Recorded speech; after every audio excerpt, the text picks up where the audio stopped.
Hello, and welcome to another episode of the Oxford Online Maths Club. My name's James. Feels weirdly like I've forgotten to do something, but we'll see how that pans out. I think I'm live. I think I'm talking to you across the internet about some mathematics. I'm just going to act like that's true. Sometimes it's hard to tell, you know. Right, okay. Hi to Erin in chat and an anonymous person in chat, and Miles is here as well. Hi to anybody I met at the open day last weekend. If you weren't at the open day last weekend, because it was in Oxford and it was quite a small capacity sort of thing, we've got another open day. This one's virtual, it's online. It's on the 29th of April, which at time of going live is 2 days from now on Saturday. If you're watching the replay, then it might be literally now, or it might be in the past. If it is in the past, there's recordings of that thing available on that link somewhere for a bit. Hi, I am live. Brilliant, thanks Kai. Hi Charlie. Edward's here. Brilliant stuff. Okay. Edward is moderating chat as well. Thanks, Edward. I don't know if you're also watching along, Edward. Good. Right. Okay. What am I doing? I've got a Matt livestream advert as well. Have I mentioned that? That's a thing that we're doing after this show. We've got another show in having a bit of a strange day, but that's all right. Kai says hi and thanks to Edward. Right. Okay. Let's do a poll. How's your day? That's the sort of poll that I normally do, isn't it? I don't know what's come over me. You can never know that I've done this before in my life, right? It's like, who is this? What is going on? This is a show where we talk about maths, we try to do some maths, we check how people's days are going, and I've got a current student around in chat. So if this is a car crash and you want to just chat to Edward in chat, then there's chat and there's Edward. People are currently voting on how their day's going. The modal response at the moment is 4 stars, which is pretty good out of 5 stars. But as I say that, someone's voted 2 stars. Hi, if that's you. Welcome to the show. I think I might be having a 2-star day. We'll find out. And hi also to the person who just voted 3 stars. Could be worse, right? I know that's not what you want to hear on a 3-star day, but one of your colleagues has just checked in as 2. Right, I'm always watching out for people who vote 1 star or 2 star because they've checked into a maths live stream on a day that's not going very well. It is raining in Oxford. It's raining quite hard earlier. I know that's not the worst thing that can happen to someone, but always a bit of a downer. Look at the nice shape of that graph. That's just done that kind of... What sort of distribution is that? I've seen that sort of shape before. It reminds me of a sort of Poissoni sort of thing, maybe. How are we doing? Edward is watching. Brilliant stuff. Okay. People are saying hello to Edward in chat as well. Edward is a current student who is behind the scenes. You can't see them, but they are behind the scenes moderating chat. Miles had a teacher strike today. Miles doesn't say whether that makes it a 5-star day or a no-star day, but you know. I sort of said there'd be a Matt live stream right after this. I've got a question in chat. Sort of said there'd be a Matt live stream right after this. I didn't mean today. I meant at the end of this season. I know I say rubbish stuff sometimes. That's just what this is like. Right, cool. People's responses have come in. The average is dead on 4. Good stuff. Right. Oh. There we go. Good. Yeah, so stuff going on. Hey. Yeah. Right, am I doing this right? I'm doing this right, I think. Chat's going in a little bit of a weird order, but we're getting there. We're catching up with chat. Catching up with chat. Hi, Praveen. Hey, somebody did well on that. Well enough on that. And they're still here. Hi, welcome to the club. I sometimes forget that we get people who are about to apply, people who have already applied, some other people around, some younger people, some older people. This is for everyone. Should we do some maths? Might be time to do some maths. Gotta let Edward take the reins in chat. There we go. We got the standard questions about Cambridge International Exam. Sorry, I don't know why they're like that. That's just how they want to do them, right? Here's what we're doing today. The plan is, the scenario is we're rolling a 6-sided die. I really like dice problems. Here's a dice problem. We're rolling a 6-sided die again and again and again, and we're keeping track of the running total. That means that every time I roll it, I add that number to the total, and I keep a note of what the total is. So the first time I rolled a 3, I write down 3. The next time I rolled 5, I add that on, and I've got 8. And then I rolled some 1s, so I wrote down 9 and 10. Then I rolled 5, so I wrote down 15. And the question is deceptively simple. The question is just, are some numbers more likely to appear than others? Hi to Charlie, who's in year 10. Good to see you. Streams for everyone. And it's deceptively simple because, well, it's the sort of thing where you either immediately think yeah, or you immediately think nah, and then it's surprisingly hard to actually argue it out. I'm hoping that somebody watching instinctively reads that and thinks yeah, and somebody instinctively reads that and thinks no. There's this little message about intuition here as well. We sometimes talk about intuition on stream and how you get a guess about what the answer is. You get to guess about what the answer might be before you try to work it out. Let's see if I can get anyone's opinions in chat. There's a little bit of a time delay between seeing something on the stream and posting a chat message and it actually appearing. The information has to flow through essentially a large triangle between me, you and the internet going around both sides. Multiples of 7. Something to do with multiples of 7, if it was to be the case. Oh, if they are... So if some numbers are more likely, you think 7s might matter. 7's a odd number. I guess it's one more than 6, which is maybe why you've thought of it. Maybe 1 is less likely to appear for 2, says Kai. 1 can only appear if 1 is rolled, but 2 can appear if 1 is rolled twice, or if 2 is rolled once. Let's do some more die rolling and see what happens. I've remembered I've got this add-in for Myro that I'm excited to play with. It's supposed to do dice. There are supposed to be some dice over here now.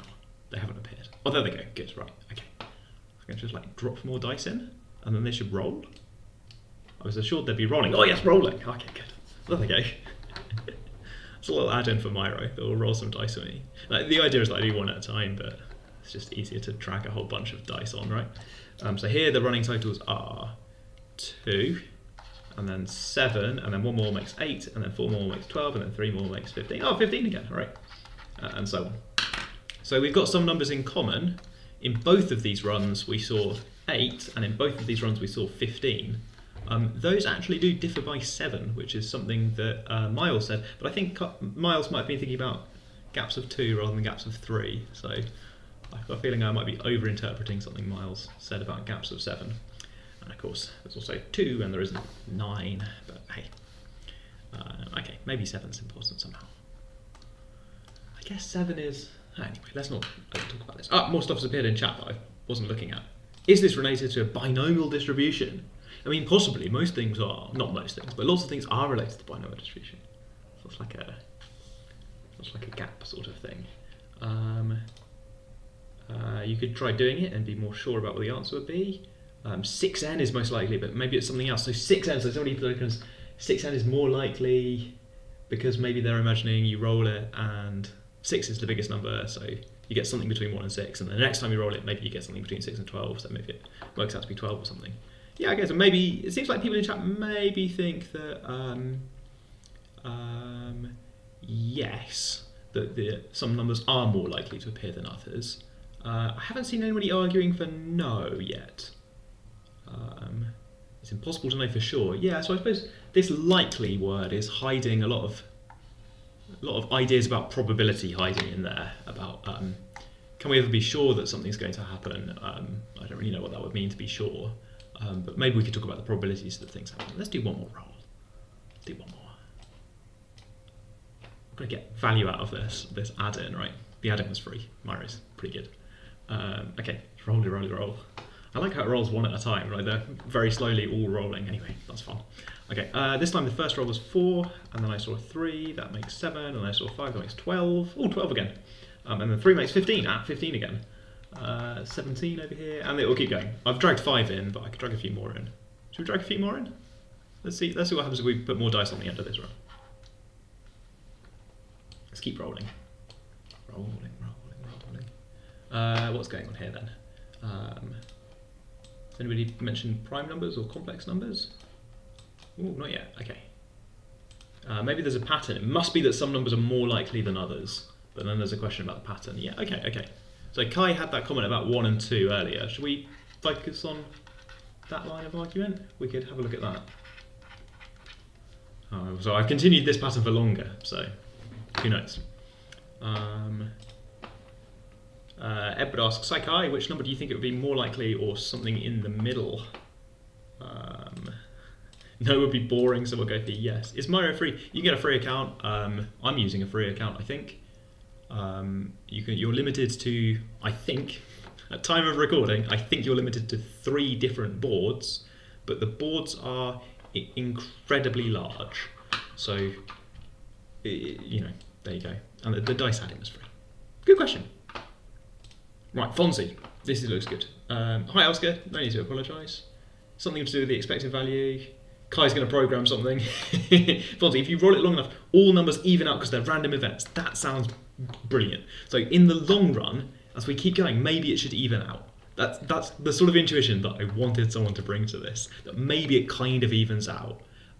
So on the one hand, we've got an argument, I think, from Kai, saying about small numbers, maybe 1 is less common than 2.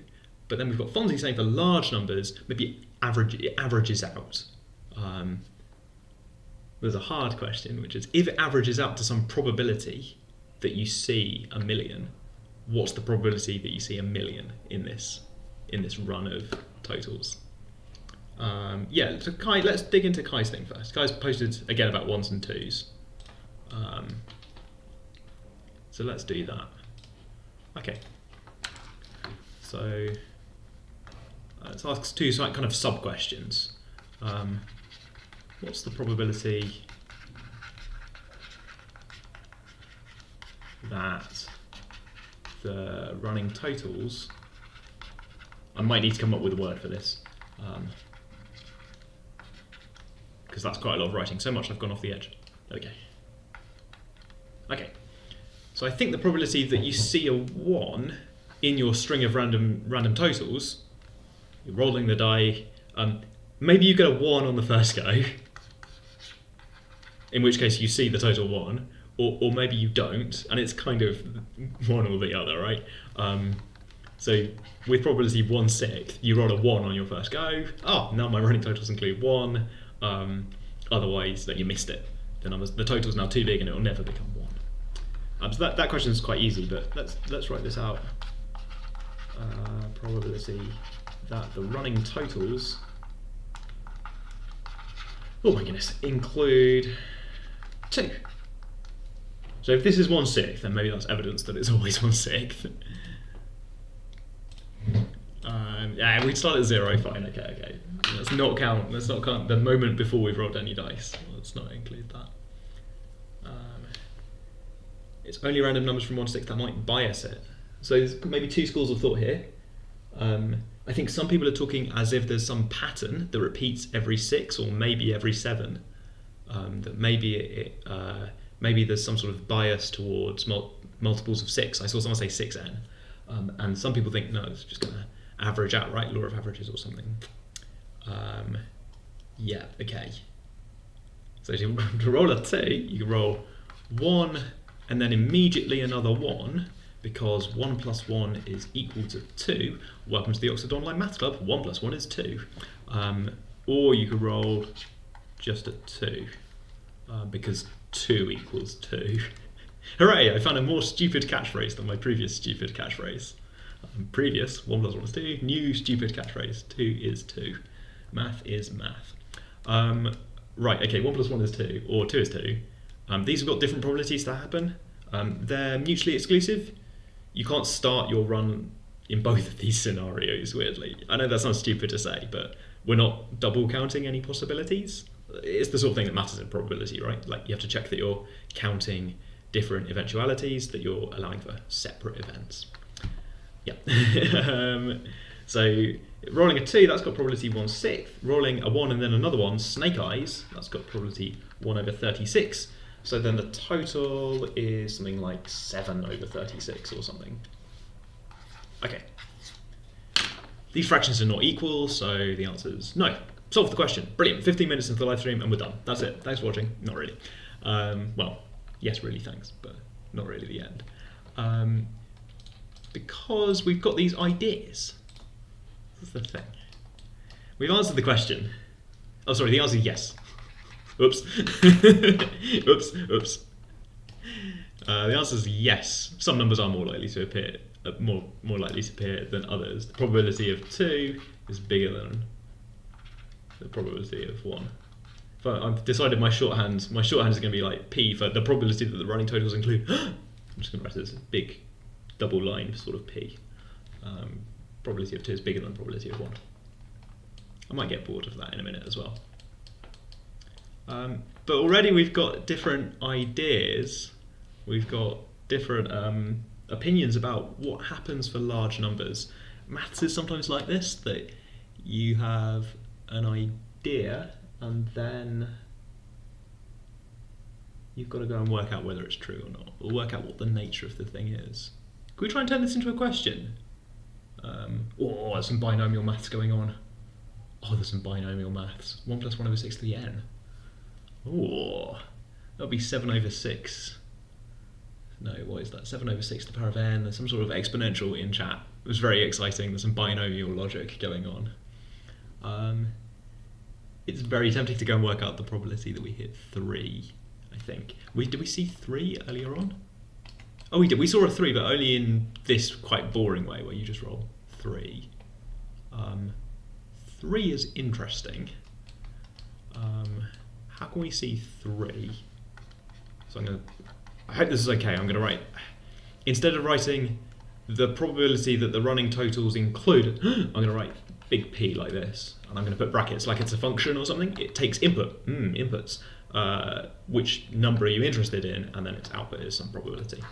Like, that's P of 2, that's P of 1. And I'm saying of like it's a function. I'd like P of 3, which is much less writing for the probability that running totals include 3. Euler's number, and that's got 2 thumbs ups. Now I've got to remember which one Euler's number is. Euler's got so many things. Euler's number is like 0. Oh, that's E. That's E. Okay, I'm thinking of the other one. 2.71828182845904552. I know that number. E's great. Be lovely if it was E. Somebody's asked me to prove that 1 plus 1 is 2. Classic distraction tactic. Okay, chat, how do we make 3? Somebody said partitions, 2 question marks. Partitions is this study of how you can build numbers using smaller numbers. There are different ways that you might split up some integer into smaller integers. Yes, I was hoping someone would do this. Hi, Charlie. Charlie says the number 7 can be obtained in lots of different ways. And Charlie says that's a bigger number. There are more ways that you can do it than just rolling a 1 and a 1 to make 2. Charlie, you're absolutely right. That's so many possibilities. And in fact, there's some other possibilities where you roll to make 7 quite slowly. They're not very likely, but there's some way you roll like 7 1s in a row. That's really unlikely to happen, and I would have serious questions about the die if that happened. But rolling 7 1s does give you this running total of 7. So even more than that. I think you're onto something here. Yeah. So maybe the probabilities keep getting bigger, right? Does that feel true? Let's test that out. So I should say, by the way, the exponential. I was very kind to the exponential because the exponential gets very big very fast. Maybe the probabilities keep getting bigger. 7 to the n minus 1 over 6 to the n. Not sure why yet, says Irv. This is pretty good.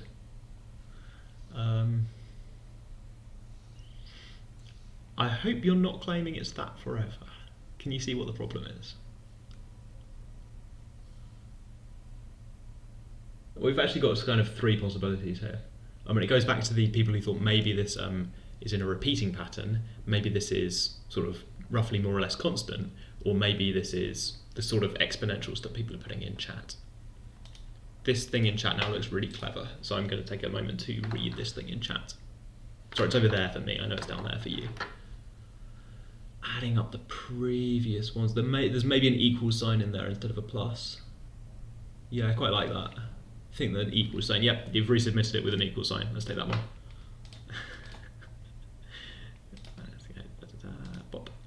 Is P3 49 over 216? Okay, if it is, then that makes the 7s and the 6s look good. I'd like some criticism, very gentle criticism of Erb's formula, 7 to the n minus 1 over 6 to the n, which I think is correct so far, and is going to turn out to be correct for this next calculation. Spoilers, going to turn out to be correct as well, but I'd like some very mild criticism of 7 to the n over 6 to the, 7 to the n minus 1 over 6 to the n.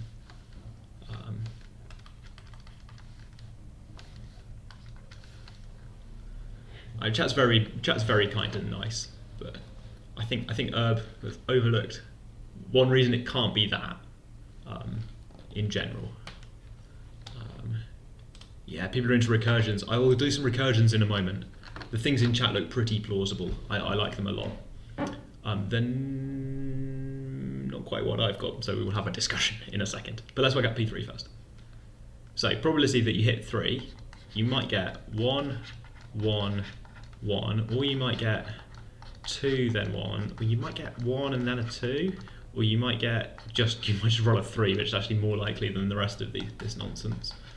These have got different probabilities. Now goodness, what's that? So this is, and here's where it gets interesting, I suppose. This is 1 over 6 plus 2 over 36 plus 1 over 216. Somebody ages ago in chat, like a good 10-15 minutes ago, somebody said, is this binomial? And give yourself a pat on the back, because look, it's looking more and more binomial as we go along. I've got this kind of 1-1 structure, and now I've got 1-2-1. That really feels like the binomial to me. In fact, I think this is what some people have been putting in chat, which is this. Squared, sorry. Cubed? Over 1/6. Over 1/6. Yeah, something like that. So it's like an extra factor of 1 over 6, and then some powers. This is 1 over 6 cubed, so it's what you get out of this. We try and turn it into a binomial thing. I think people have been saying 1 plus 1 over 6. Surely I wouldn't do Pascal's triangle again. Surely not. Never. I spent most of last season talking about Pascal's triangle. If you're joining now, then you missed a lot of Pascal's triangle. Don't worry about it. But oh my goodness, almost every episode I was banging on about Pascal's triangle. It's not an appropriate noise to make about Pascal's triangle at all. Let's zoom in over here. So there's something fishy going on here. This is starting to look very binomial. It's starting to look very powers and 1/6. This 1 plus 1 over 6 is going to give us 7, which is what herb was into over here. Let's have a think about what's going on. So, I think there are 2 ways to make n. So the probability that you see n in the totals. I think there's 2 ways that can happen. One is, if n's like 1,000,000 or something, then just before that, the numbers are only between 1 and 6. So just before that, you either saw something slightly smaller than that, slightly smaller than n. I'm going to put this into maths, don't worry. This is my idea. You either saw something slightly smaller than n, then rolled the difference, and hit n, or you just rolled it on the first go.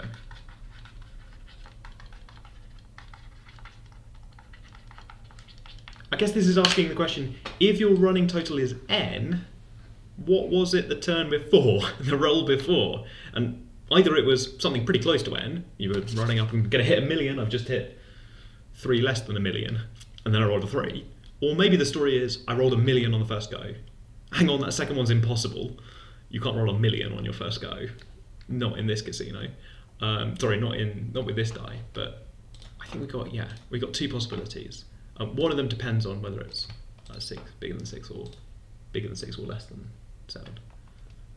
This is a recurrence relation. Recurrence relations are about relating numbers back to previous numbers. No, some people in chat do know fancy maths words. They're excited, it's fine. You don't need to know what a recurrence relation is, for example. Part of this is about learning, right? It's always hard to tell where people are learning this stuff. If you've already seen recurrence relations, did you learn them in A-level? Did you learn them off YouTube or something?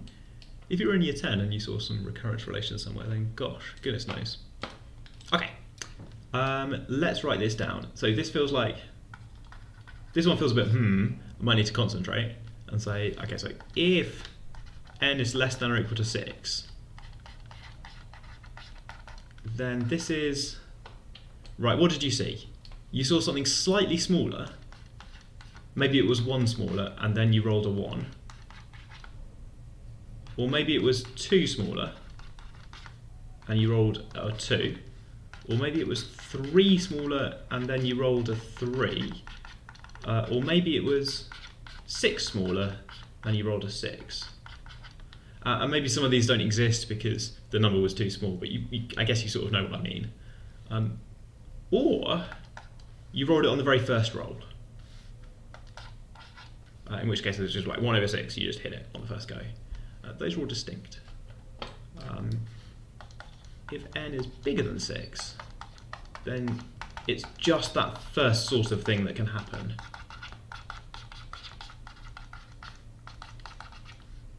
Plus, and then I'm going to go dot dot dot, plus. Okay. So there's kind of 2 cases. Either n's a small number. If you're aiming for the number 3, then you might just roll it on the first go. Or you might go through some other numbers on the way.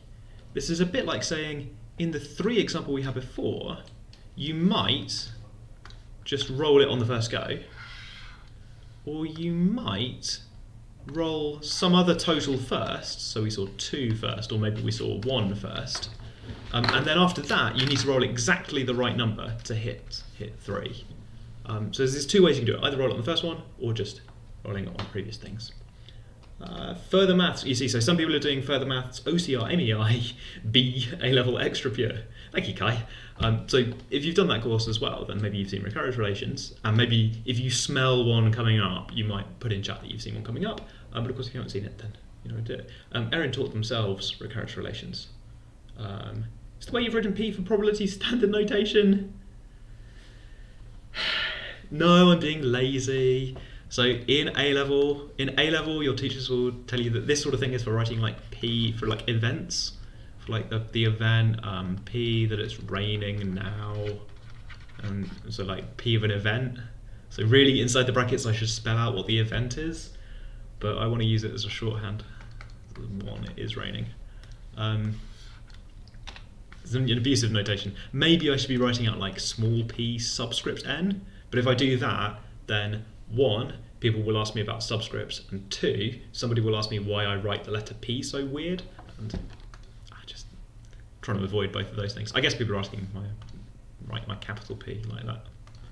It's supposed to remind you of probability, but also just be some easy way for me to write down that big sentence. Right, I answered that question in way too much detail. Yes. Oh, and somebody else. I didn't see. Somebody else. Miles said, we're all maths nerds, don't worry about us. Yeah, please don't. Matt, there's like people talking about recursion and induction, I think. Please don't be scared. Someone's homeschooled. Sorry if I said teachers. I'm using that as a shorthand for however you're learning. Like Erin learning from just reading a textbook, which is also how I learned a lot of mechanics. Good days with a textbook. They're in FP2 A-level, which you're doing in year 13. Right, okay. Intro to recurrence relations. What we've got here is some formulas. It depends on n, it depends what the number n is, but each one relates the value of this probability to previous values in that sequence. So I guess I'm imagining a sequence which goes like P1, P2, P3, like we were working out before, but to relate each one to previous terms. This is powerful because now we can get a computer to work them out. We can maybe do some maths on them as well, but first I'd like to get a computer to work them out. There's kind of 2 things going on, right? So to start off with, you get this little boost of 1/6. So finding a small number in your totals might just be because you rolled it. You can say that about 3, you can't say that about 1,000,000. To get to 1,000,000, you have to go the hard way. 1,000,000 has to come from one of the previous numbers. So I thought I'd do some live coding.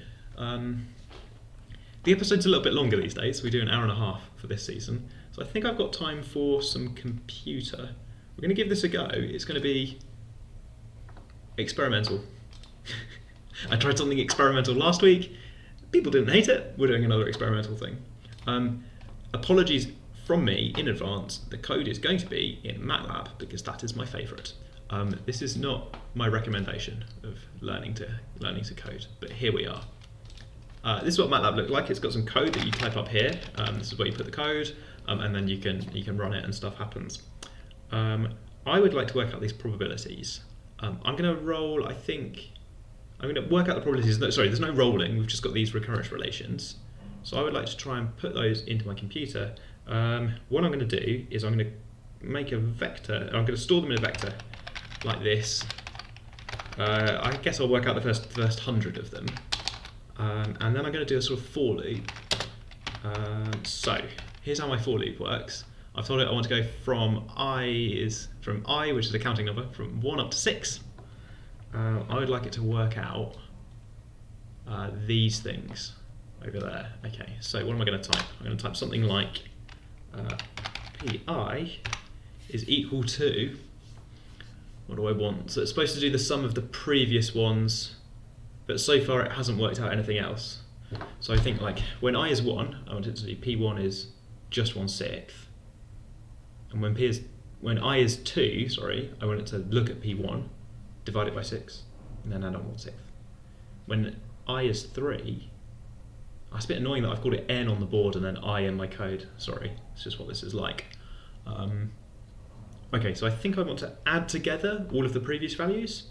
I've got them starting at 0, if you just think about 0, so the ones that it's got so far is just the sum of the ones it's got so far. So I think I want it to add together all the previous ones, which I think I can do like this. So MATLAB comes with this function for sum, which adds up all the values. At the moment, I've started them off at 0. This line at the top is going to initialize it as zeros, and then this is going to add up all the values. Most of them are 0, but if it's worked out any of them, then that's fine. Add them up. I want it to divide by 6, and then add 1/6. Okay, that'll do to start off with. Let's have a look at that. And then the nice thing about MATLAB, and it doesn't have many nice things, but one of the nice things about MATLAB is that it comes with lots of things like the ability to sum stuff, the ability to set up a list or vector or whatever without worrying too much about what you've built.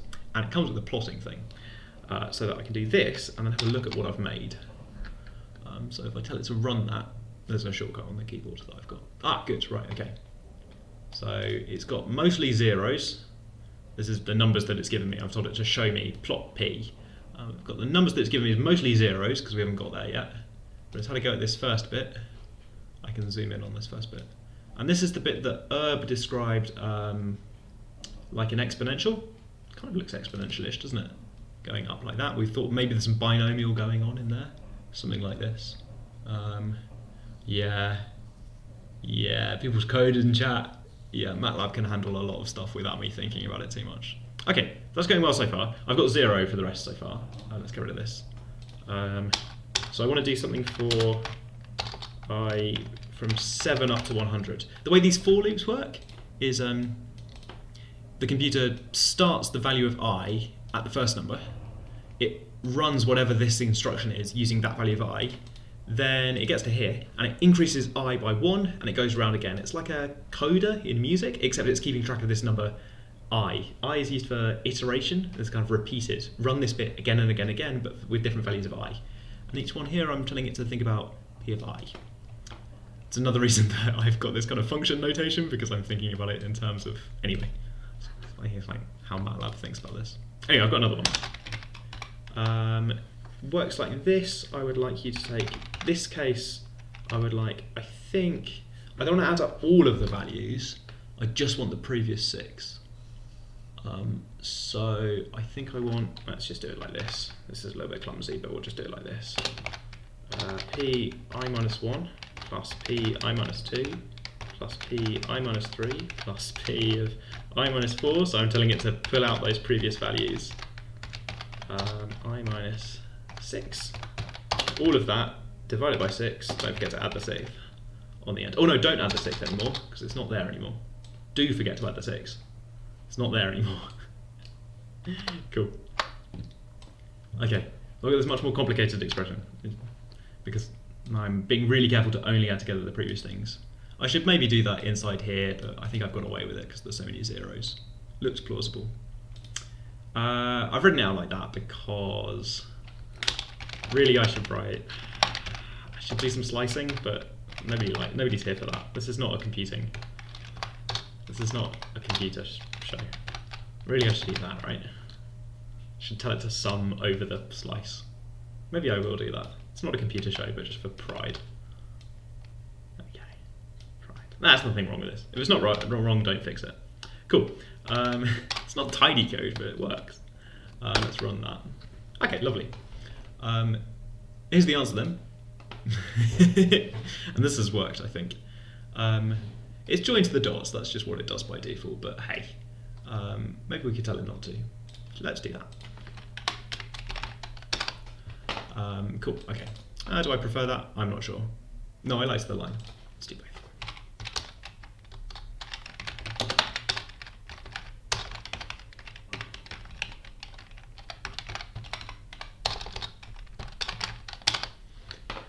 Plotting.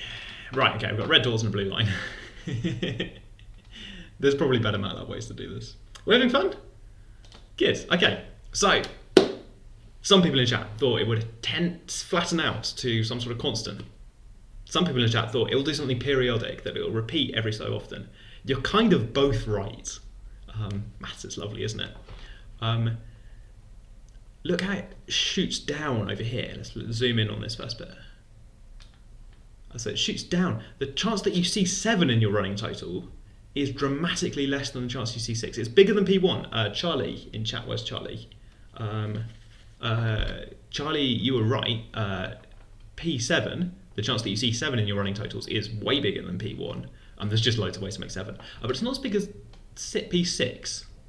That's really hard to think about. I'm not sure I'd guess that. So 7 can be made in lots of different ways, but you can't roll it on the first go. So it's kind of different. Like 6 gets this bonus that you can get it by rolling on the first go, whereas 7 you can't. So I guess quite often maybe you roll a small number and then skip 7 and get to one of these instead. But it's got this kind of smoothing effect going on. This kind of looks. I'm saying smoothing because this looks really sharp and jumpy, and then it kind of smoothens out, maybe? Smoothness is a bit hard to talk about with bits and bobs. Cool, that worked out all right, didn't it? We got a whoa, awesome. Charlie's here. Hi, Charlie. Look, you were right. It was really complicated, but you were right. Good job for seeing through that. I kind of want to zoom in on, this is going to be a bit of a funny zoom, but I kind of want to zoom in on the way that it's tending to a constant, like some people thought it would. I kind of want to zoom in on the way that it's doing that. So I'm going to drag a really narrow, really wide box. This is maybe a little bit hard to think about because it's nothing like the same aspect ratio, but I want to kind of blow up the differences. So I'm going to have to look at that. Yeah, okay, that didn't really help very much. But we can maybe see this bounce and then the next one, and then I can just about see the next one. If I look at these ones, is it still bouncing? Yeah, okay, so it's doing some more little bounces as I zoom in. This is now quite a weird zoom because the y-axis, these numbers are tiny on the screen, but they're all 2856, 2857, 2858. We're really zoomed in on some region around here, but yeah, so it keeps bouncing. And some people thought it was periodic with maybe something to do with 6 or 7. It looks like some oscillation there. There's maybe 1, 2, 3, 4, 5, 6, 7, something like that. Great questions in chat.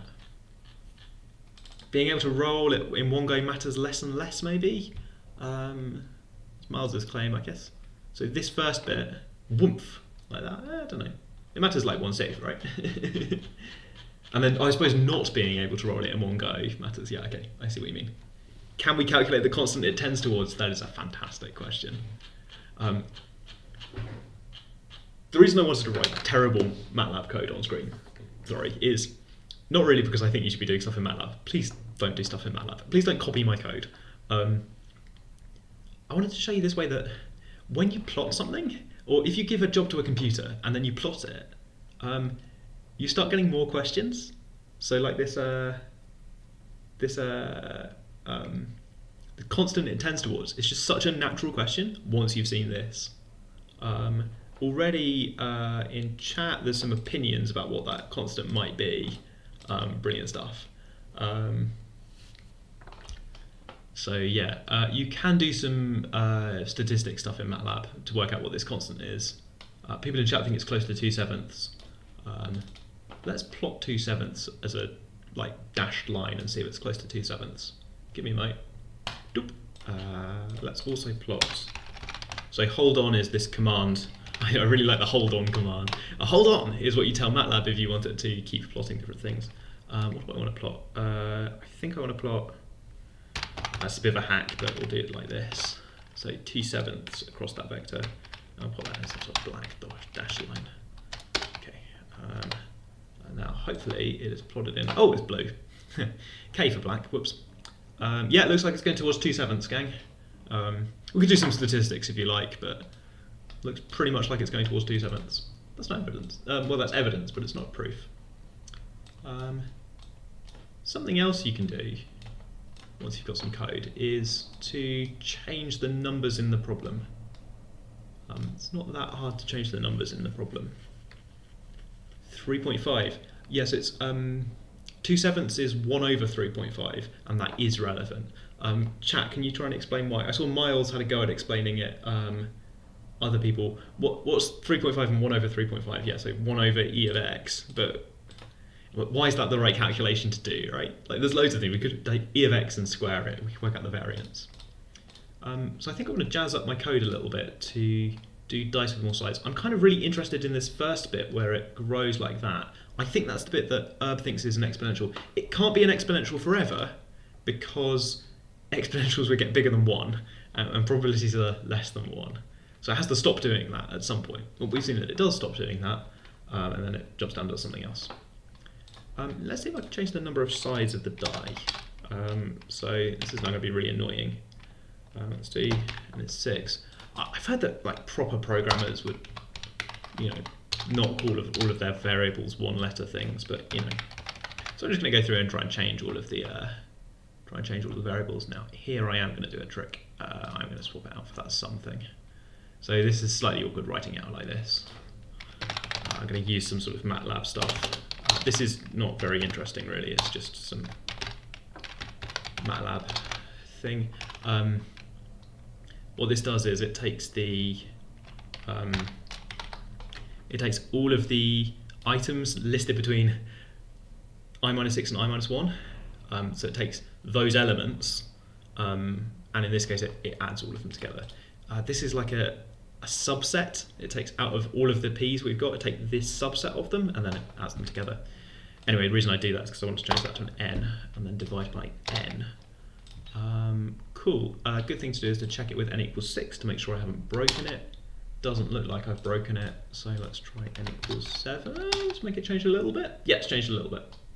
No longer so confident about that. 2/7.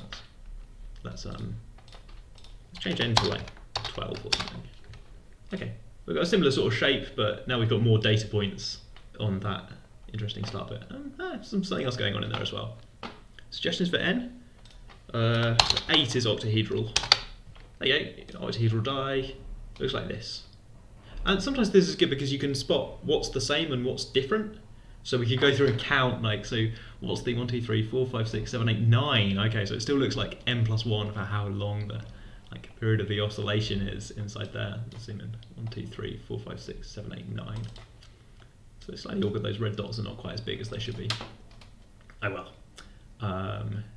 Tending towards something else this time. Try 2. 2's good. So if you roll a 2-sided die, which is, I guess, like rolling a coin, flipping a coin, that says 1 on one side and 2 on the other, which numbers do you see along the way? Not bad, not bad. I quite like 50. I think 50 is good. 50 is good because you get, like, this bit goes on for ages, and then you get the next bit and it looks really nice. And there's quite a stark contrast between the chance you see 50 in your running totals versus the chance that you see 51. I wonder what that drop is. I wonder how big that drop is. Is it 1/n? Is that the drop? Maybe that's the drop. Interesting. And then maybe there's another drop later on that we could think about. Yeah, okay, so by setting this smaller. Maybe I should set this number larger as well. MATLAB do that? Oh, MATLAB can do that. Huh, yeah, there's a bit of a drop there. What's that then? 200-sided die. Quite a different picture. Right, good. Okay, 20-sided die, 100 rolls. Good, okay. Okay, so messing around with this we get some ideas about how this behaves in terms of its growth and oscillation amplitudes. Oh, goodness me. Right, but there's theories in chat that we should try and think about. Oh, gosh, crikey. 6i minus 21. It's tricky. It's not adding together these numbers. It's looking up the probabilities. It's looking at the probabilities and then summing those. So without the p, yes, you're right. But crucially, I'm adding together the actual probabilities along the way. Good. Different sided die. Good. Right. Okay. Is that where the drop comes from? Oh, I forgot to change n plus 1. Yeah. Okay, that'll be why. It's dropping down to 0. Thank you. Thank you.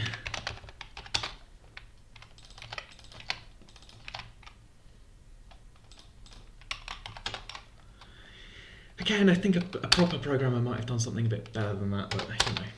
Oh yeah, okay, that's much better. Oh, that looks like it's tending towards some sort of nice thing. Huh. Like there might be some shape going on in there as well. Interesting. Right, okay. Cut this down to 6 again. Okay, the original problem. Right, okay. Let's do those first things as well. So there's a guess, or not guess, but a sort of really well-informed opinion in chat that these first ones might be something like 1 over 6 times 7 over 6 to the power of n minus 1, or something like that. Yes, gosh, so people are putting chat. Yeah, I have to interpret what n is. Counting numbers. Is this the second term or the third term? So p of n, I think the way to extend this pattern would be to write down something like that. And that is actually the case for n less than or equal to 6, or number of sides on the die. Okay, let's go then. Let's try and prove this. So the way I want to prove this is by induction, which is something you learn in A-level maths or maybe further maths. Probably further maths actually, now that I think about it. Where it works really nicely for these recurrence relations or these recursive things where things are defined in terms of previous ones. You prove that it's true for one value of n at a time. And if it's true so far, that's evidence that might help us prove the next one. Like we've been working out the terms one at a time, getting our computer to go one at a time, we might try and prove something about them one at a time. Okay, so for example, p of 1 is 1/6 times 7/6 to the power of 0. That's just true. Uncontroversial. Number to the 0 is 1, multiply 1/6. That really is the value of p that we had before. Right, so then, for example, p2, we know that's equal to 1/6 of p1 plus 1/6. This is the rule that we had down here somewhere, the kind of recurrence relation. That would be 1/6 times 1/6, 7/6 to the 0, plus 1/6.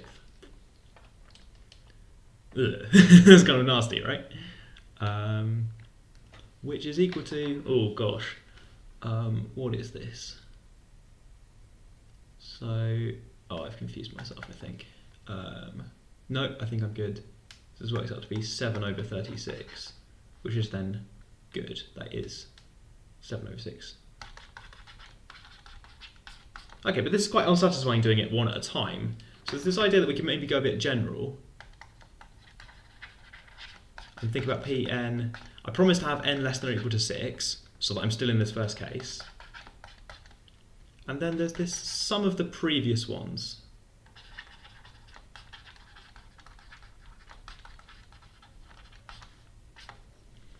This is how it works for n up to 6. I suppose that this claim is going to be about that first bit that's growing. Induction is an AS further maths. Not induction yet. Aha! Charlie, this is going to be the structure of an induction, not a formal lesson about induction, but this is the kind of idea. If it's true so far, and this is really the magic of induction,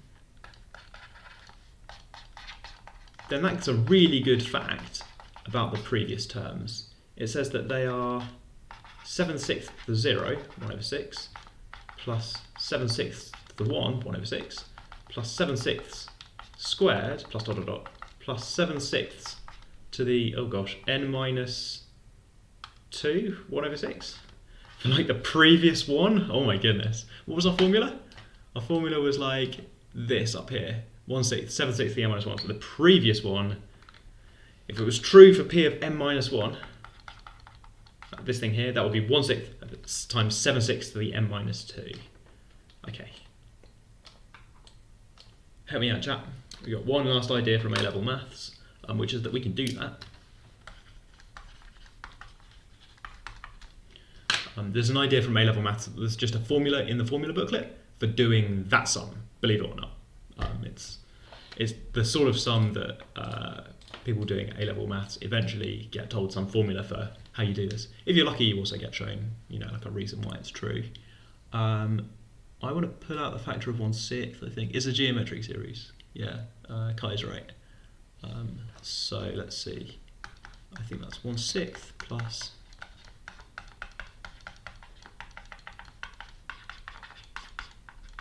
Oh, I don't know why I'm struggling with this so much today, but there we go. I'll say this now, my computer has gone mysteriously quiet. It is often really loud during a live stream. It's gone extremely quiet, which possibly means I'm not live anymore. We will see.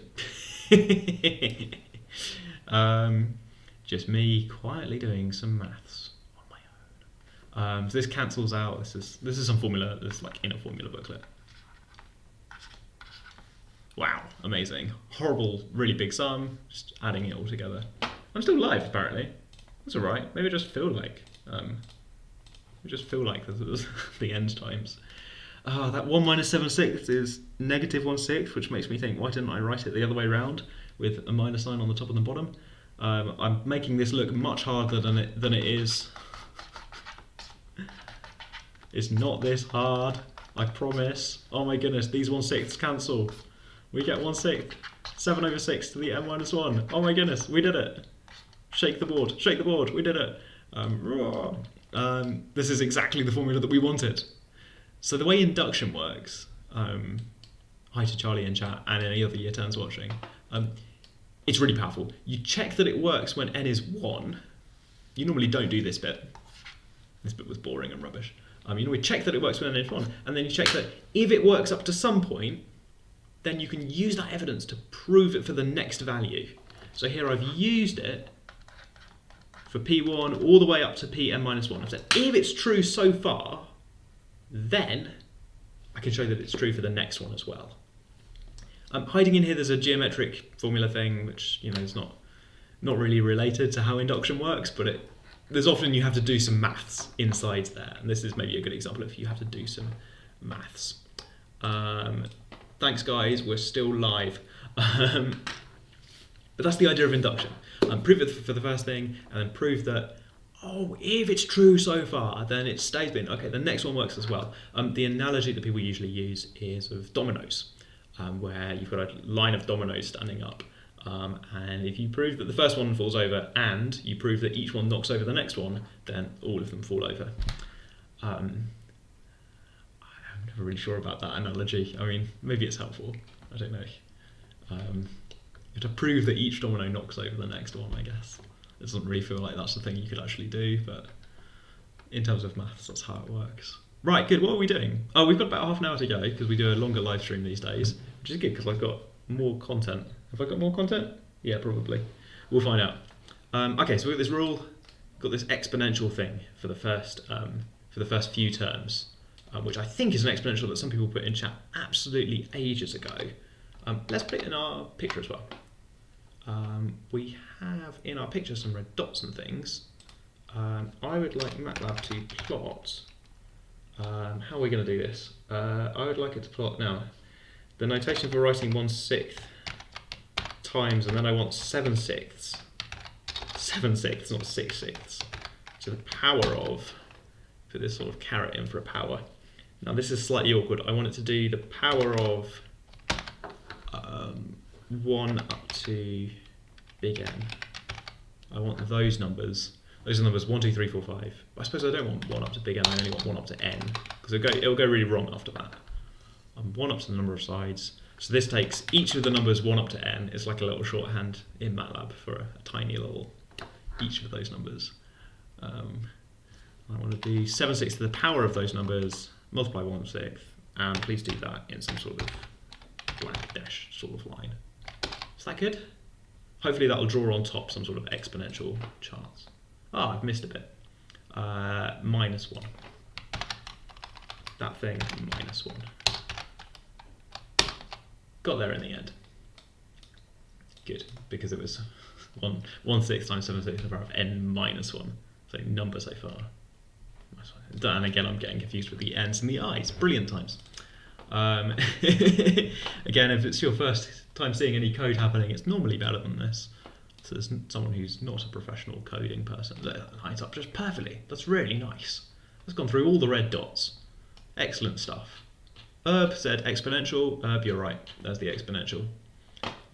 If I was being really brave, I would replace that with an n, replace that with an n plus 1, replace that with an n, and say, you know what, this happens. It's not really a fact about 6. This just works in general, and it works even if it's 20 or something. You get this exponential growth for numbers later on are more likely than previous numbers until you get up to n. Then there's a big drop, and then other stuff happens. AEA. Oh, people in chat giving recommendations about AEA. Maybe. I've heard that it's got math questions on it. It's the sort of thing I like. I've never done it myself, but hey, math questions. Cool. I feel like we're getting a good understanding about this first bit. The answer to the original question is yes, it's different for different numbers. It grows exponentially to start off with. Power of 7/6. Brilliant stuff. Until you get up to 6, the number of sides on the die, or in this picture 20, and then it does something else. And it tends off to some constant. So there's this argument about what constant it tends to that I think we had in chat. I asked people to put it in chat, and then I forgot I'd done that. I'm not sure if we get people to have like some sort of chat about what that constant is. I've got a different version on this board, but earlier it was 2/7 when the number of sides was 6. Let's change that now. There we go. This thing about it being 2/7. That final kind of dotty blue line, the way it tends to 2/7. And 2/7 is 1/3.5, which felt important at the time. I can't really put it into words why, but that felt like the right sort of thing to be talking about.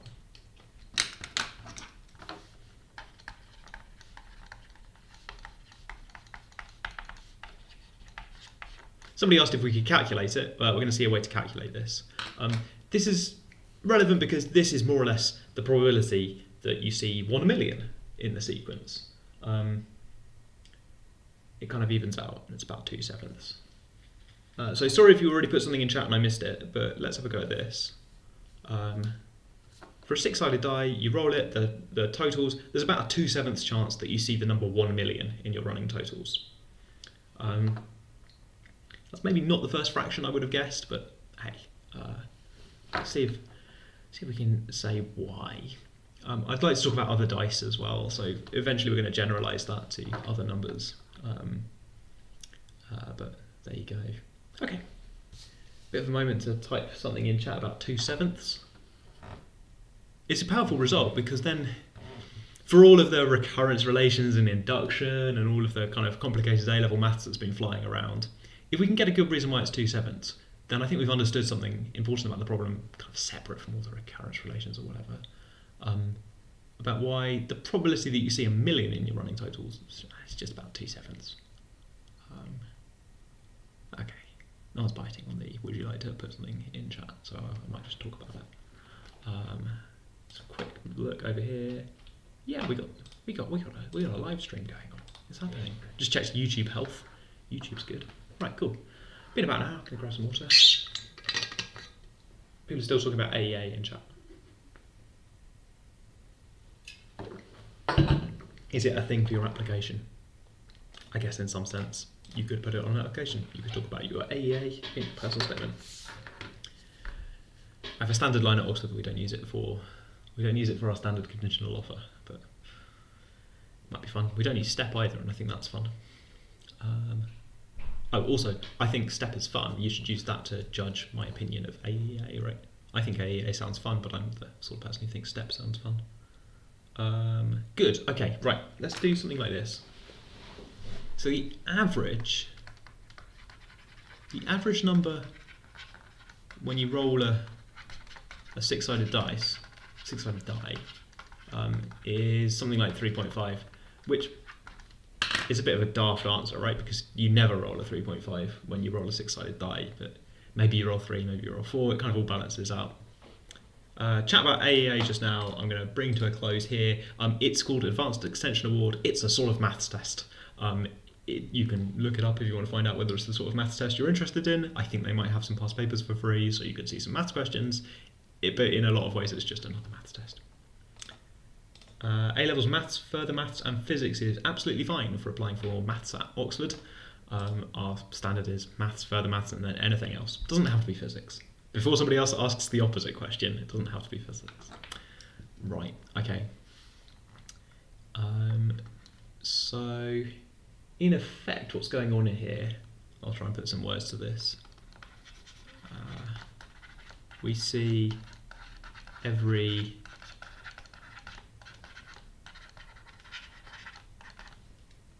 no, I don't mean the one over. I mean, see every 3.5 number. That's very woolly. That's very hand wavy. You should probably not let me get away with this. What does 3.5 mean? Right, it's rubbish. If I said every third number, right, that one might make some sense.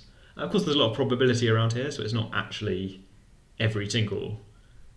You're not running a 3 every time, so it's not literally every third number you see 3, 6, 9, 12. It's probability, it's random.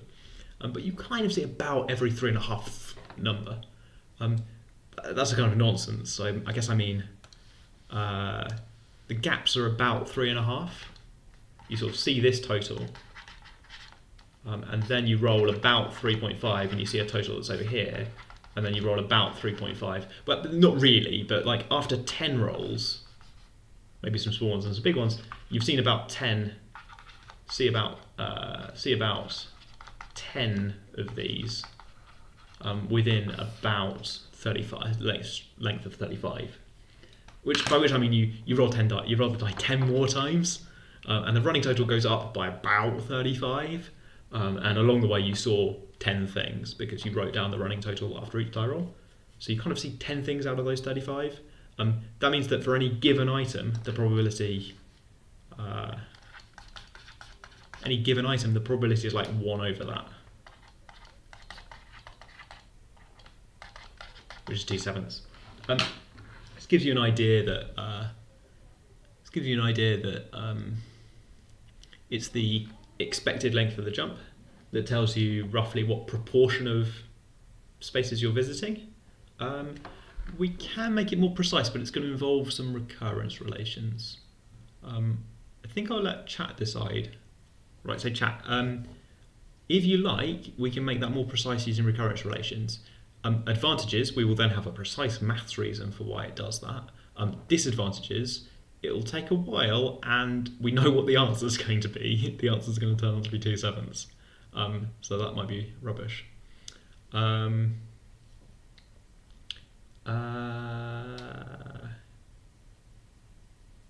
okay. So leave it up to you. Somebody's put a chunk of paragraph, which I've just been distracted by reading. Sorry it didn't work out on the map, but congratulations on, wow, full ride to Colombia. That's really exciting. Have fun. And maybe we will see you as a grad student or something. Yeah, or researcher or whatever, who knows. Right, good, okay. Nobody seems that enthusiastic for me to burst out some recurrence relations, so I think I'll move on.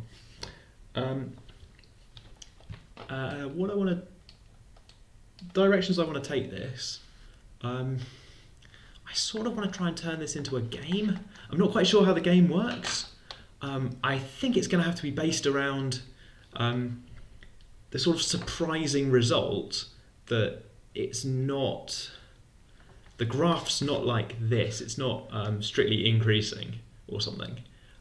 We've just seen that it goes up and then it comes down again.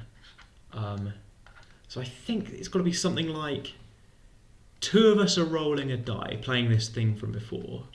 2 of us roll 1 die each. If your total hits 6, that's a smiley face for you. If my total hits 7, that's a smiley face for me. If neither, we play again. And actually, if both happen, then we play again.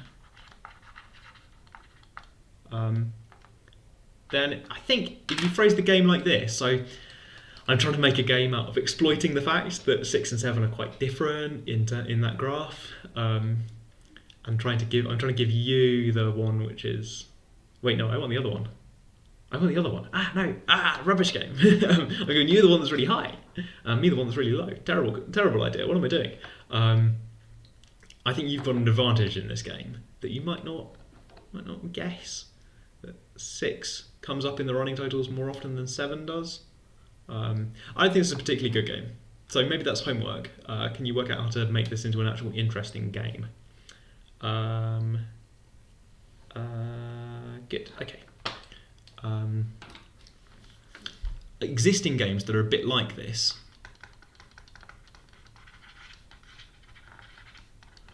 Things like blackjack, which has got a kind of similar theme. The way blackjack works is you have cards that are worth different numbers, from 1 up to, I guess, about 10 or something. And those cards are revealed one at a time. You're supposed to add them up, and you're trying to get 21 as a total. There are more rules and a whole bunch of gambling rules that I'm not particularly excited about. But at its core, the game idea is deck of cards, flip them over, add up the running totals, and did you get 21? If you did, hooray! That's really great for you. If not, I don't know what happens. Something to do with gambling. This is not an encouragement to go and do some gambling. It's possible you could use some similar sort of maths, like this recurrence relation stuff, or this idea that to start off with, there's some exponential and then it drops down, so you're much more likely to see 10 as the running total than you are to see 11. Still not irrelevant, right? There's a problem though that in the deck of cards, lots of them are worth 10. It's the first problem. All the face cards, I think, are worth 10 in blackjack. Is it obvious? I don't know what I'm talking about. And there's also this thing about the aces are worth 1 or they're worth 11 or something like that. You get to choose if it's worth 1 or 11, so it's a more complicated game. So that's out there as a game where you flip over cards and work out a running total. There's also, I'm going to put this in the games category, even though it's not really a game. Is my number evil? So I found out that there's this concept of an evil number, which is related to this. You have like a decimal number and you'd like to decide if it's evil or not. So here's a decimal number, 1, 2, 1, 2, 1, 2, 1, 2. The way you decide if it's even or not is you add up its digits, you work out the running totals, and you work out those running totals of its digits. If you see the number 666, the number's evil.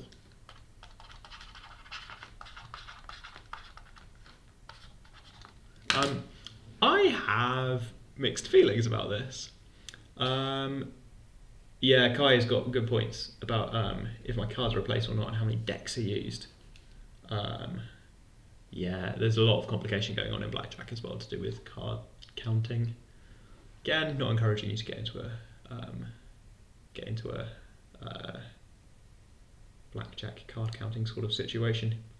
Yeah, people are doing application advice, but it's really nice because they're just doing it to each other. So I'm just watching. I'm just spectating this. Oh, and I've been told that if there are maths questions, then that's me. I'm not joking about this evil number thing. This is an actual thing that some people deal with. So this number this number has got all of these 1, 2, so eventually it will hit. Eventually it will hit the total 666, which makes this number evil.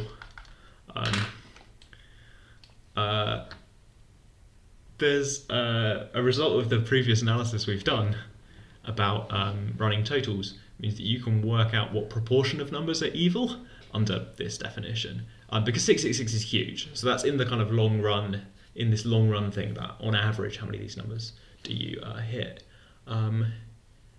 Yeah, I'm sort of not massively in love with this branch of maths, but hey, some people are into this. The digits are random, so it's a little bit like rolling a 10-sided die.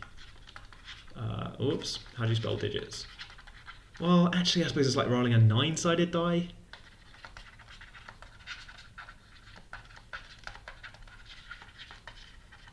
If you ignore zeros. The zeros don't change the total, they just delay the inevitable. Your number's going to turn out to be an evil number or not. The zeros, they just delay the total from ticking up. I guess, side note, the number 0 exists. The number 0 is not evil, and the number 0 doesn't involve any digits. You could look at when it reaches 666. Yes, you could. Good. Yeah, it does feel like numerology, doesn't it? Anyway, the expectation of a 9-sided die is something like 5. Average is 5. So a whopping 20% of numbers are evil. I don't know about this. I got this off Wolfram Math World, and in fact this is the inspiration for today's episode. I saw this bit on Wolfram Math World. I thought, that's a bit silly because of the 666 and the evil concept and the adding up the digits of a number. It all feels a bit off.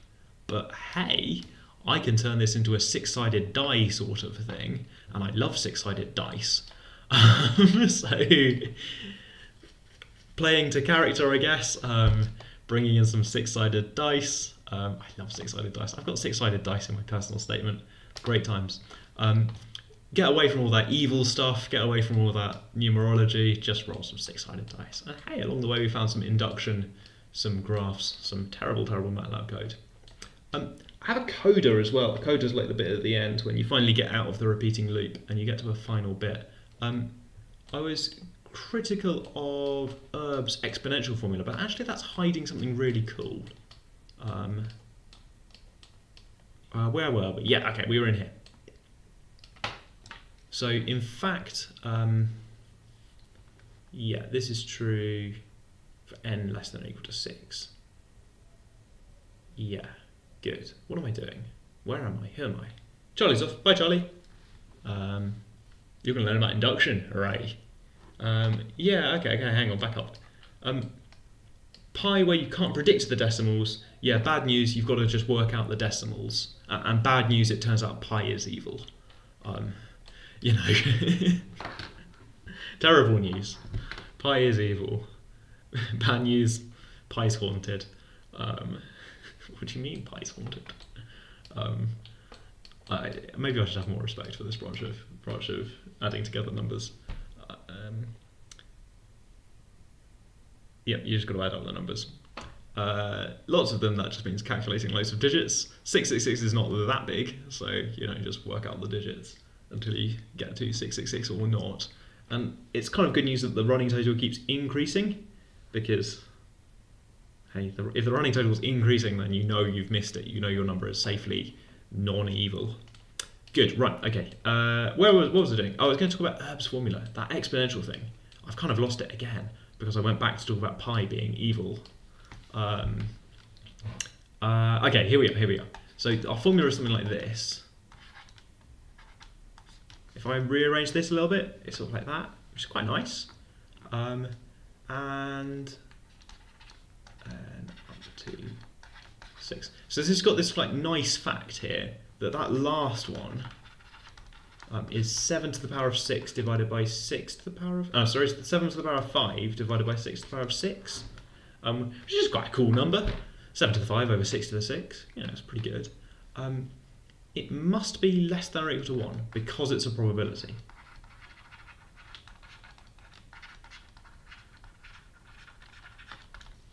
So this thing about, it's got exponential growth for that first bit, but it's got to be less than 1 because it's a probability at the end of the day. So it's all right predicting things are exponentials, but it's got to stay less than 1. A 20-sided dice. We can put other numbers in here. So for a die with a different number of sides, die with, what number do I want to use? I sort of want to use n again, but I use n far too much. Let's use capital N. Challenge, choose an interesting letter of the alphabet. Impossible. I just think this looks quite nice, you know? It says that n plus 1 to the power of n minus 1 is less than or equal to n to the n. Is that guessable? I'm not sure. It's kind of cool. You've got 101, so 101 to the power of 99 is less than or equal to 100 to the power of 100. I don't know, is that obvious? Maybe it's kind of obvious, but not very obvious, right? 101 to the power of 99 is small. It's smaller than 100 to the power of 100. So somewhere hiding in here, there's like maybe a slightly cool number theory thing. But I think it's like completely nothing to do with dice, but we proved it with dice. We did some probability arguments, and then this thing has to be less than or equal to 1 because it's a probability. So as a consequence, this thing is true. I just think that's a little bit nice, that there's some sort of overlap. Good. Right, somebody in chat has asked, unfortunately, for an email address. Sadly, because of various rules, we're not allowed to get you to share email addresses with each other. Sorry, it's for protection. Yeah, sorry. Somebody else is off.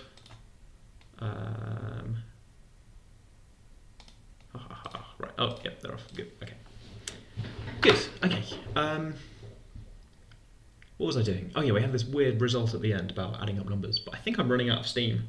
What are we doing? We're going to do some further reading. Further reading appears on the website afterwards. We'll do some further reading on, I guess, recurrence relations, maybe induction, maybe evil numbers, maybe terrible code. Let's go back to the terrible code on that note, because I had a kind of rough idea about what I might do next. If this was my EPQ, if this was like my essay project or something, then I think we've definitely done enough work. I would write this up and it would be my extended project essay or something. But I think there's like this question about, if I put in really big numbers, the graph on the right, okay, let's get rid of that blue line. That blue line's not helping anybody. The graph on the right kind of looks about the same, I think. There's some sort of similarity going on where that picture looks quite a lot like this picture. It's just got more dots on it, it's smoother. And somehow having a larger die that I roll more times gives me some sort of thing like that. So then, like, it's just becoming more and more like some kind of functions. It kind of didn't change at all there. This is tending towards some sort of shape. I'm not sure what the shape is. So I think my kind of project, there's some exponential at the front, and then the next bump is something else. And then there's another one. So I think if I wanted to take this in a weird direction, it would be number of sides. Oh, has that crashed it? No, we're good. Number of sides on the dice. Really large die. How does that behave on a scale compared with the number of sides on the die? I guess this is making it more like you roll a die with 6,000 sides. That's kind of like picking a random number between 1 and 6,000, or between 1 and 0 and 1. No, I don't need to apologise. Miles wants a Discord. We have experimented with a Discord before. There was a Discord in the past. The Discord was very clearly an unofficial Discord. We're not allowed to do an official Discord.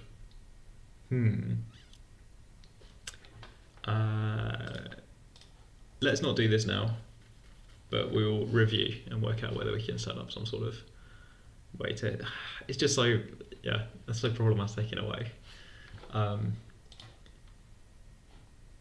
used to do this sort of announcement quite a lot, and then I stopped for a bit. But maybe I should do it again. Like, hi everyone. Just because somebody in chat says that they're a Year 12 student, they might not be a Year 12 student. There's kind of no way to prove it, no way to know, and we should be a bit careful. This chat is free for this thing is open to everyone, but we should be a little bit careful about taking things off off it. Gosh, I used to do that chat. Like every week, but it got a bit much. What is this function? I kind of want to know what this function is. Look at these red dots. So many red dots. Where are you? What are you doing? Why are you like this? I guess the continuous version of this is to take like a random number. So instead of rolling dice, have something that spits out a random number between 0 and 1, and use that instead. And then that's there's some sort of integral I'd have to do. Not that keen on doing the integration, but I think that's what's going on. That it's tending towards. So a die with lots of sides is a bit like choosing a random number on the open interval. If you divide down by the biggest number on the die, it's a bit like picking a number in the interval with a uniform probability. I'm now just mumbling about probability and stats. Yeah, sorry, Miles. If only bad actors did not exist. Yeah, internet would be better. Gosh, this bit's lovely. Look at that bit. It kind of gets smoother and smoother. Is that a thing? So follow up. Oh no. So I love MATLAB is actually really good at just giving you a good graph interface, and then messing around with that is really nice because you start to have ideas like how this function's discontinuous over here. It's got this big jump, and then at this point over here, it's continuous, but it's got discontinuous derivative. Like it has a bounce, like a bouncy ball. And then at this point over here that I just zoomed in on that looks quite nice, I thought to myself, how nice does it look? Oh, it's got continuous derivative, but maybe its second derivative is discontinuous. So maybe these matching points, there's a jump to start off with, and then maybe they smooth out in the sense that more and more derivatives are continuous. That would be cool. I wonder if that's true. I would really have to do some integrals in order to think about that, which I'm slightly reluctant to do those integrals. But I guess I'm imagining it as different functions on the interval, what is this, 6,000. So 6,000 up to 12,000, some sort of integral of the previous stuff. An integral of itself? Yes, it's a nasty problem. And then 12,000 up to 18,000, some sort of integral of the previous function, and that repeated integration is smoothing. I guess it's an integral everywhere of the previous stuff. An integration is the smoothing thing. So this is what maths looks like, chat. Hi chat, that's what maths looks like. Aimlessly looking at stuff, realising there's something going on, trying to explain what's going on. Yeah, it's a function that's continuously taking the integral of its previous stuff. There's a equation for this. Right, let's write the equation down. I think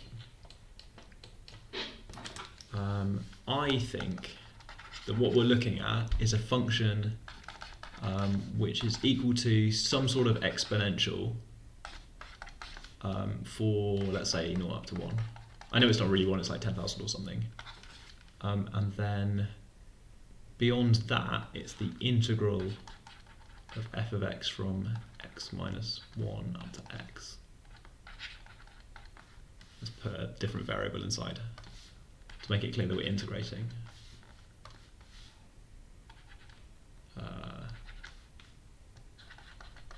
Okay, I think it's that. Just got a feeling that's what's going on. Some sort of exponential to start off with, and then some sort of thing like this. Oh, I guess this one would be defined by this equation. where you can't get all the way down to x minus 1, you start from 0. And that is just the exponential function, right? Because the integral of e to u... Oh no, it's not just e to the u. There's something going on there. Okay, there's some interesting, like... Okay, so maths. Have a hunch, you have some sort of linking together, and then you get some equations that you need to go and solve. I'm not going to go and think about this. I should just differentiate both sides. Why don't I just differentiate both sides? Differentiating both sides sounds easy.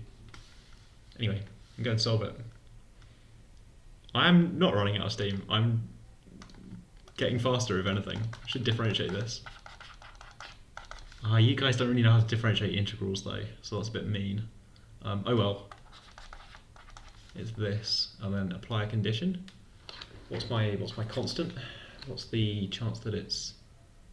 no, something's gone wrong. Yeah, something's not right, because that's going to go through 0. Oh no, the chance that... I do want it to go through... I do want it to go through 0, I think. So something's not quite right. Oh, the first bit's got a plus, hasn't it? Yeah, the first bit's got a plus because there's also something to do with rolling it on the first go. I don't know how to do that. I have to think about that. Cool, right, good, okay. General continuous version is much harder, and I will leave that as homework. It's a function that's like the integral of itself. Which, a function that's the integral of itself is almost how exponential works, except it's only an integral of a bit of itself. So it does exponential for a bit, and then it does some smoothing thing that I haven't quite worked out yet. Good, okay. Why do we do an hour and a half? Why do we do an hour and a half episodes all the time? Because I do sometimes run out of things to say. Good. We've moved away from the original scenario, yes. Because in real numbers, the probability of hitting any one number should be 0. That is a good point. That is a good point. What do I mean? The probability of hitting anything feels like 0. I guess, yeah. So I guess I haven't allowed for the fact that right over here, there's a tininess factor. I'm imagining a die with... Yeah, I guess I'm imagining a die with 10 to the n faces and thinking about how the chance that any particular event happens is really tiny. But we can still talk about the chance that a large group of things happen. I guess I just noticed that the dots were going towards some shape. I think it's a good shape. It's going to be some sort of integral differential equation. What is that then? There's a question mark there. Cool, right, good. If I was a bit quicker, I'd have got to some sort of interesting example. It's going to be something in the furthest reading for this. Largest number of sides on a physical die I've ever used. Definitely at least 120. Ooh, that was a good one. I think a bit larger dice do exist. Possibly Matt Parker will know where to get one. If you look up Maths Gear, they might have some really big dice over there. Really big dice. Oh yeah, Miles, sorry, I was not keeping up with chat. Miles said 0 ages ago. And Erbron's at Discord. Good, okay. Interpretation to applied mathematicians. It was sort of 120. I think that's a thing. Oh, I'm doubting this now. I think it was like it had lots of kind of... I remember the numbers being like in circles. Let's have a look, see what we can find. Oh, I'm so correct. Yes, this exists. Yes, the number's in circles. Yes, Matt Parker will give you one. Here's a Matt Parker link. Matt Parker would like £14.47 for some... Oh, look, they're really good. That's very nice.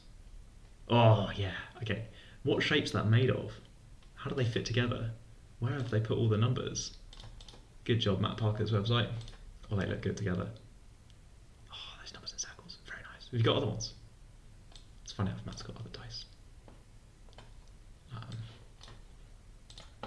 What's the most faces of dice that on the Maths Gear website? Those are weird. These are good. D120 is pretty good. 5 unusual. Can we beat 120? That might be the most. There you go. Good. Okay. We're going to call it there for another episode of the Maths live stream. I wonder how many dice I've sold for Matt. They look like stellated dodecahedrons. That's a big word. That's good. We did shapes like that on the thing on the club ages ago, like the second ever episode we talked about shapes. Yeah, do we need merch? Are they fair? They look pretty fair. They're not. They have all the corners are the same. I think. Oh yeah. They're not platonic solids. If that's important to you, then I'm afraid there's a limited supply of platonic solids to work with. Please do not build one at home. That sounds impossibly difficult. Good stuff. Right, cool. Kind of like Truchet. Brilliant stuff. Which one's like Truchet? Oh, the weird skew ones looked a bit Truchet. Colouring in dice, that's maybe an operation. Oh, we did Truchet dice as well. Always doing dice. Love some dice. I'm going to worry about what's in those question mark bits for the continuous version of the die problem, which doesn't really work because there's no probability of anything happening. I'm also going to work out in what sense that problem means anything. I've given myself homework. That's just how the Maths Club goes. Thanks for watching. We do this every week, believe it or not. We're going to be back at 5 PM next Thursday, so I'll see you then. It's the new sign-off. It's not very good. We'll work in progress on the sign-off. Bye.